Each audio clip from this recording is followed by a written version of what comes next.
ನಾಳೆ ಫೆಬ್ರವರಿ 1 ಭಾನುವಾರ ಅತ್ಯಂತ ಶ್ರೇಷ್ಠವಾದ ಮಾಘಮಾಸ ಶುಕ್ಲ ಪಕ್ಷದ ಹುಣ್ಣಿಮೆಯನ್ನು ಆಚರಿಸಲಾಗುತ್ತದೆ.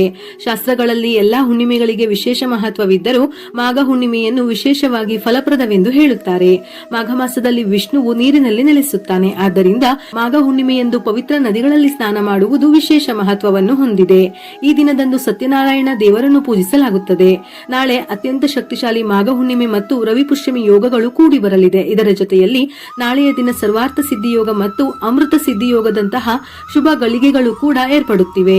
ಹುಣ್ಣಿಮೆ ತಿಥಿಯು ತಾಯಿ ಲಕ್ಷ್ಮಿಗೆ ಸಂಬಂಧಿಸಿರುವುದರಿಂದ ಪುರಾಣಗಳಲ್ಲಿ ಸಂಪತ್ತಿನ ದೇವತೆಯಾದ ಲಕ್ಷ್ಮೀ ದೇವಿಯನ್ನು ಮೆಚ್ಚಿಸಲು ಕೆಲವು ಪರಿಹಾರಗಳನ್ನು ಹೇಳಲಾಗಿದೆ. ಈ ಪವಿತ್ರ ದಿನದಂದು ಮಾಡುವ ಪೂಜೆ ಹಾಗೂ ಪರಿಹಾರಗಳಿಗೆ ಅಕ್ಷಯ ಫಲಗಳು ಲಭಿಸುತ್ತದೆ. ಇವುಗಳನ್ನು ಪಾಲಿಸುವುದರಿಂದ ಜೀವನದಲ್ಲಿ ಶೂನ್ಯದಿಂದ ಉನ್ನತ ಮಟ್ಟಕ್ಕೆ ಬೆಳೆಯಬಹುದು. ಮಾಘ ಹುಣ್ಣಿಮೆಯ ದಿನವನ್ನು ಧರ್ಮಗ್ರಂಥಗಳಲ್ಲಿ ಅದೃಷ್ಟದ ದಿನವೆಂದು ಹೇಳುತ್ತಾರೆ. ಈ ದಿನ ಬ್ರಹ್ಮ ಮುಹೂರ್ತದಲ್ಲಿ ಮನೆಯನ್ನು ಶುಚಿಗೊಳಿಸಿದ ನಂತರ ಮನೆಯಲ್ಲೆಲ್ಲ ಗಂಗಾಜಲವನ್ನು ಸಿಂಪಡಿಸಿ ಮನೆಯ ಮುಖ್ಯದ್ವಾರಕ್ಕೆ ಬಾಗಿಲಿಗೆ ಅಶೋಕ ಅಥವಾ ಮಾವಿನ ಎಲೆಗಳ ತೋರಣವನ್ನು ಕಟ್ಟಿ ಮನೆಯ ಹೊಸ್ತಿಲಲ್ಲಿ ಅರಿಶಿನ ಮತ್ತು ಕುಂಕುಮವನ್ನು ಹಚ್ಚಿ ನಂತರ ಮುಖ್ಯ ಬಾಗಿಲಿನ ಎರಡೂ ಬದಿಗಳಲ್ಲಿ ಸ್ವಸ್ತಿಕ್ ಚಿಹ್ನೆಯನ್ನು ಕ್ರಮಬದ್ಧವಾಗಿ ಬರೆದು ಕುಂಕುಮ ಹಚ್ಚಿ ಅಕ್ಷತೆಯನ್ನು ಹಾಕಿ ಹೊಸ್ತಿಲಿನ ಮೇಲೆ ತುಪ್ಪದ ದೀಪವನ್ನು ಬೆಳಗಿಸಿ ಪೂಜಿಸಬೇಕು. ಈ ಪೂಜೆಯ ನಂತರ ತುಳಸಿಗೆ ನೀರನ್ನು ಅರ್ಪಿಸಿ ದೀಪ ಬೆಳಗಿ ಪೂಜಿಸಬೇಕು. ಹೀಗೆ ಮಾಡುವುದರಿಂದ ಲಕ್ಷ್ಮೀ ದೇವಿಯು ಪ್ರಸನ್ನಳಾಗುತ್ತಾಳೆ. ಗುಲಾಬಿ ಹೂವುಗಳಿಂದ ಲಕ್ಷ್ಮಿಯನ್ನು ಅಲಂಕರಿಸಿ ಶುದ್ಧ ಹಸುವಿನ ತುಪ್ಪದಿಂದ ದೀಪಾರಾಧನೆ ಮಾಡಿದರೆ ಆರ್ಥಿಕ ಸಂಕಷ್ಟಗಳು ದೂರವಾಗಿ ಐಶ್ವರ್ಯ ವೃದ್ಧಿಯಾಗುತ್ತದೆ. ಶ್ರೀ ಸೂಕ್ತ ಮಹಾಲಕ್ಷ್ಮಿ ಸ್ತೋತ್ರವನ್ನು ಪಠಿಸಬೇಕು ಅಥವಾ ಕೇಳಬೇಕು. ಇದರಿಂದ ಹಣಕಾಸಿನ ಅಡೆತಡೆಗಳು ದೂರವಾಗಿ ಸಂಪತ್ತು ಮತ್ತು ಸಮೃದ್ಧಿ ವೃದ್ಧಿಯಾಗುತ್ತದೆ. ನಾಳೆಯ ದಿನ ಮನೆಯಲ್ಲಿ ಹಾಲು ಉಕ್ಕಿಸುವುದು ವಿಶೇಷ ಫಲಗಳನ್ನು ನೀಡುತ್ತದೆ. ಹಾಲು ಉಕ್ಕಿಸಿ ಲಕ್ಷ್ಮೀ ದೇವಿಗೆ ಆ ಹಾಲಿನಿಂದ ಏನಾದರೂ ಸಿಹಿಯನ್ನು ನೈವೇದ್ಯ ಮಾಡಿದರೆ ಕುಟುಂಬಕ್ಕೆ ಅಪಾರ ಧನಯೋಗ ಪ್ರಾಪ್ತಿಯಾಗುತ್ತದೆ. ಜ್ಯೋತಿಷ್ಯದಲ್ಲಿ ಹೇಳುವಂತೆ ಈ ದಿನ ಸಾಧ್ಯವಾದರೆ ಲಕ್ಷ್ಮಿಗೆ ಪ್ರಿಯವಾದ ವಸ್ತುಗಳಲ್ಲಿ ಕಲ್ಲು ಉಪ್ಪು ಮತ್ತು ಏಲಕ್ಕಿ ಇವುಗಳನ್ನು ಹೊಸದಾಗಿ ಖರೀದಿಸಿದರೆ ತುಂಬಾ ಅದೃಷ್ಟವಂತೆ. ಹಾಗಾಗಿ ನಿಮ್ಮ ಕೈಲಾದ ಮಟ್ಟಿಗೆ 2 ವಸ್ತುಗಳಲ್ಲಿ ಒಂದನ್ನಾದರೂ ಖರೀದಿಸಿದರೆ ಲಕ್ಷ್ಮಿಯ ಅನುಗ್ರಹ ಪ್ರಾಪ್ತಿಯಾಗುತ್ತದೆ. ಮಾಘ ಹುಣ್ಣಿಮೆಯ ದಿನದಂದು ಜಪ, ತಪಸ್ಸು ಮತ್ತು ದಾನಕ್ಕೆ ವಿಶೇಷ ಪ್ರಾಮುಖ್ಯತೆ ನೀಡಲಾಗಿದೆ.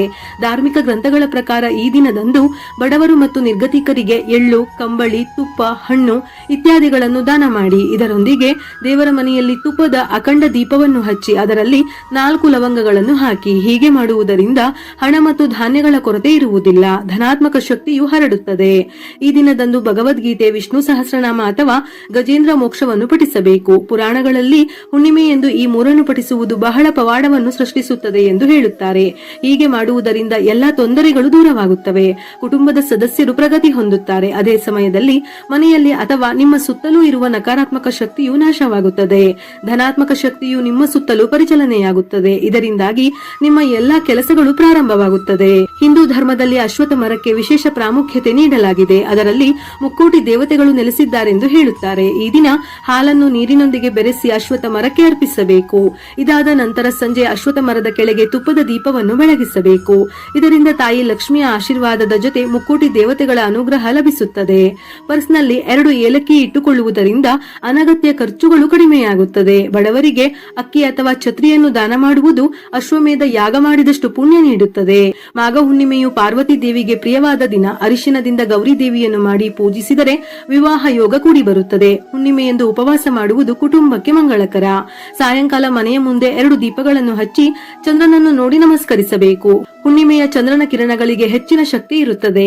ಚಂದ್ರನಿಗೆ ಹಸಿ ಹಾಲಿನಿಂದ ಅರ್ಘ್ಯ ನೀಡಿದರೆ ಆರ್ಥಿಕ ಬವಣೆಗಳು ನೀಗುತ್ತವೆ. ಸಂತಾನ ಅಪೇಕ್ಷಿಸುವವರು ಚಂದ್ರನಿಗೆ ಪಾಯಸವನ್ನು ನೈವೇದ್ಯ ಮಾಡಬೇಕು. ಕಲ್ಲುಪ್ಪು ಲಕ್ಷ್ಮೀ ದೇವಿಗೆ ಪ್ರಿಯವಾಗಿರುವುದರಿಂದ ನಾಳೆಯ ದಿನ ತಪ್ಪದೆ ಕೆಂಪು ಬಟ್ಟೆಯಲ್ಲಿ ಕಲ್ಲುಪ್ಪನ್ನು ಗಂಟು ಕಟ್ಟಿ ಮನೆಯ ಮುಖ್ಯ ಬಾಗಿಲಿನ ಹೊರಗಡೆ ಕಟ್ಟಬೇಕು. ನಾಳೆ ದೇವರ ಮನೆಯಲ್ಲಿ ಮಣ್ಣಿನ ದೀಪ ಅಥವಾ ಹಿತ್ತಾಳೆ ದೀಪಕ್ಕೆ ಹಸುವಿನ ತುಪ್ಪ ಅಥವಾ ಎಳ್ಳಿನ ಎಣ್ಣೆಯನ್ನು ಹಾಕಿ 2 ಬತ್ತಿಯನ್ನು ಸೇರಿಸಿ ದೀಪ ಬೆಳಗಬೇಕು. ದೀಪಕ್ಕೆ ಸ್ವಲ್ಪ ಪಚ್ಚಕರ್ಪೂರದ ಪುಡಿಯನ್ನು ಸೇರಿಸಿದರೆ ಇದು ಲಕ್ಷ್ಮಿಗೆ ಅತ್ಯಂತ ಪ್ರಿಯ. ಚಿಟಿಕೆ ಅರಿಶಿನ ಬೆರೆಸಿದರೆ ಪುಷ್ಯ ನಕ್ಷತ್ರದಲ್ಲಿ ಗುರುಗ್ರಹದ ಶಕ್ತಿ ಜಾಸ್ತಿ ಇರುವುದರಿಂದ ಇದು ಬಹಳ ಶ್ರೇಷ್ಠ. ಅಥವಾ 2 ಲವಂಗವನ್ನು ಸೇರಿಸಿ ದೀಪ ಬೆಳಗಬೇಕು. ಈ 3ರಲ್ಲಿ ಯಾವುದಾದರೂ ಒಂದನ್ನು ದೀಪಕ್ಕೆ ಸೇರಿಸಿ ಉತ್ತರ ದಿಕ್ಕಿಗೆ ದೀಪವನ್ನು ಬೆಳಗಬೇಕು. ಉತ್ತರ ದಿಕ್ಕು ಧನದೇವತೆ ಕುಬೇರ ಮತ್ತು ಲಕ್ಷ್ಮಿಯ ದಿಕ್ಕು. ಹಾಗಾಗಿ ಉತ್ತರ ದಿಕ್ಕಿಗೆ ದೀಪ ಬೆಳಗಿ ನಂತರ ದೀಪದ ಮುಂದೆ ಒಂದು ಕೆಂಪು ಬಟ್ಟೆಯನ್ನು ಹಾಸಿ ಬಟ್ಟೆಯ ಮೇಲೆ 5 ಏಲಕ್ಕಿ, 5 ಲವಂಗ ಹಾಗೂ 1 ನಾಣ್ಯವನ್ನು ಇಟ್ಟು ಗಂಟು ಕಟ್ಟಿ ಆ ಕಟ್ಟಿಗೆ ಅರಿಶಿನ ಕುಂಕುಮ ಹಚ್ಚಿ ಧೂಪದ ಆರತಿ ಎತ್ತಿ ನಂತರ ಓಂ ಹ್ರೀಂ ಶ್ರೀಂ ಲಕ್ಷ್ಮೀಭ್ಯೋ ನಮಃ ಈ ಮಂತ್ರವನ್ನು 21 ಬಾರಿ ಅಥವಾ 108 ಬಾರಿ ಜಪಿಸಿ ನಿಮ್ಮ ಮನಸ್ಸಿನಲ್ಲಿರುವ ಕೋರಿಕೆಯನ್ನು ಪ್ರಾರ್ಥಿಸಿ ನಂತರ ನಮಸ್ಕರಿಸಬೇಕು. ದೀಪ ಸಂಪೂರ್ಣವಾಗಿ ಉರಿದು ಆರಿದ ಮೇಲೆ ಅಥವಾ ಮರುದಿವಸ ಆ ಗಂಟನ್ನು ಹಣ ಇಡುವ ಜಾಗದಲ್ಲಿ ಇಡಬೇಕು.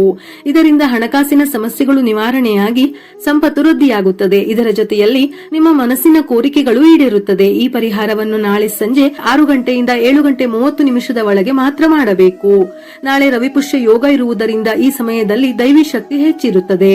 ಇನ್ನು ನಾಳೆ ರವಿಪುಷ್ಯ ಯೋಗದಲ್ಲಿ ಕೆಲವೊಂದು ವಸ್ತುಗಳನ್ನು ಖರೀದಿಸಿದರೆ ವರ್ಷ ಪೂರ್ತಿ ಸಂಪತ್ತಿಗೆ ಕೊರತೆಯಾಗುವುದಿಲ್ಲ, ಲಕ್ಷ್ಮಿಯ ಅನುಗ್ರಹ ಲಭಿಸುತ್ತದೆ. ನಾಳೆಯ ದಿನ ಶ್ರೀಯಂತ್ರ ಖರೀದಿಸಿದರೆ ಸ್ಥಿರವಾದ ಸಂಪತ್ತು ಮತ್ತು ಅದೃಷ್ಟ ಲಭಿಸುತ್ತದೆ. ಕಲ್ಲು ಉಪ್ಪನ್ನು ಖರೀದಿಸಿದರೆ ನಕಾರಾತ್ಮಕತೆ ದೂರವಾಗಿ ಧನಾಗಮನ.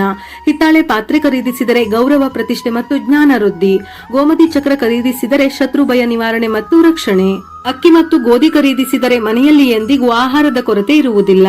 ಈ ದಿನದಂದು ಲಕ್ಷ್ಮೀ ದೇವಿಯನ್ನು ಪೂಜಿಸಿ ತಾಯಿ ಲಕ್ಷ್ಮಿಯ ವಿಗ್ರಹ, ಫೋಟೋ ಅಥವಾ ದೇವರ ಮನೆಯಲ್ಲಿ ಲಕ್ಷ್ಮಿಯನ್ನು ಪ್ರಾರ್ಥಿಸಿ 11 ಕವಡೆಗಳಿಗೆ ಅರಿಶಿನವನ್ನು ಹಚ್ಚಿ ದೇವರ ಮನೆಯಲ್ಲಿಟ್ಟು ಧೂಪ ದೀಪಗಳಿಂದ ಪೂಜಿಸಿ ಶ್ರೀ ಸೂಕ್ತ ಅಥವಾ ಕನಕದಾರ ಸ್ತೋತ್ರವನ್ನು ಸಹ ಪಠಿಸಬಹುದು. ಸಾಯಂಕಾಲವೂ ಆರತಿ ಮಾಡಿ ನಂತರ ಕವಡೆಗಳನ್ನು ಕೆಂಪು ಬಟ್ಟೆಯಲ್ಲಿ ಗಂಟು ಕಟ್ಟಿ ಬೀರು ಅಥವಾ ಸುರಕ್ಷಿತವಾಗಿ ಹಣ ಇಡುವ ಜಾಗದಲ್ಲಿ ಇಡಿ. ಇದರಿಂದ ಆರ್ಥಿಕ ಸಂಕಷ್ಟಗಳೇನಿದ್ದರೂ ನಿವಾರಣೆಯಾಗಿ ಹಣದ ಕೊರತೆ ಎಂದಿಗೂ ಆಗುವುದಿಲ್ಲ. ಈ ದಿನದಂದು ಮಾಡುವ ಯಾವುದೇ ಸಣ್ಣ ದಾನವು ಕೋಟಿ ಪಟ್ಟು ಪುಣ್ಯವನ್ನು ಕೊಡುತ್ತದೆ. ಇಂದು ಮಾಡುವ ದಾನಕ್ಕೆ ಎಲ್ಲಾ ದೇವರುಗಳ ಆಶೀರ್ವಾದ ಸಿಗುತ್ತದೆ. ಕುಜದೋಷ ಇರುವವರು ಕೆಂಪು ಬಣ್ಣದ ವಸ್ತು ಮತ್ತು ಬಟ್ಟೆಗಳನ್ನು ದಾನ ಮಾಡಿದರೆ ಉತ್ತಮ. ರಾಹುಕೇತು ದೋಷ ಇರುವವರು ಜೇನುತುಪ್ಪ ಮತ್ತು ಖರ್ಜೂರವನ್ನು ದಾನ ಮಾಡಬೇಕು. ಹಸಿದಿರುವ ಬಡವರಿಗೆ ಈ ದಿನ ಅನ್ನ ನೀಡಿದರೆ ಐಶ್ವರ್ಯ ಸಿಗುತ್ತದೆ. ಈ ದಿನದಂದು ಹಸುವಿನ ವಿಗ್ರಹವನ್ನು ದಾನ ಮಾಡಿದರೆ ಆರೋಗ್ಯದಲ್ಲಿ ಸಾಕಷ್ಟು ಚೇತರಿಕೆ ಕಂಡುಬರುತ್ತದೆ. ಈ ದಿನ ಬಿಳಿ ಬಣ್ಣದ ಬಟ್ಟೆಯನ್ನು ನೀವು ದಾನ ಮಾಡಬೇಕು.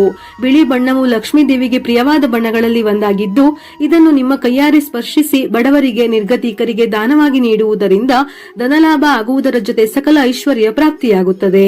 ಈ ದಿನ ಮಾಡುವ ಸಣ್ಣ ಪುಟ್ಟ ಪೂಜೆ ಪುನಸ್ಕಾರಗಳು ಕೂಡ ದೊಡ್ಡ ಪ್ರಮಾಣದಲ್ಲಿ, ಅಂದರೆ ಕೋಟಿ ಜನ್ಮಗಳ ಪುಣ್ಯವನ್ನು ನೀಡುತ್ತದೆಯಂತೆ. ಹಾಗಾಗಿ ಮೇಲೆ ಹೇಳಿದ ಪರಿಹಾರಗಳಲ್ಲಿ ನಿಮ್ಮ ಶಕ್ತಿಗೆ ಅನುಸಾರವಾಗಿ ಯಾವುದಾದರೂ ಒಂದನ್ನು ಮಾಡಿದರೂ ಈ ದಿನ ಲಕ್ಷ್ಮಿಯ ಅನುಗ್ರಹ ಪ್ರಾಪ್ತಿಯಾಗುತ್ತದೆ. ವಿಡಿಯೋ ಇಷ್ಟ ಆಗಿದ್ದಲ್ಲಿ ಮರೆಯದೆ ಲೈಕ್ ಕೊಟ್ಟು ನಿಮ್ಮವರಿಗೆ ಶೇರ್ ಮಾಡಿ. ಇದೇ ರೀತಿಯ ಮನಮುಟ್ಟುವ ಉಪಯುಕ್ತ ಮಾಹಿತಿಗಳಿಗಾಗಿ ಮತ್ತೆ ಭೇಟಿಯಾಗೋಣ.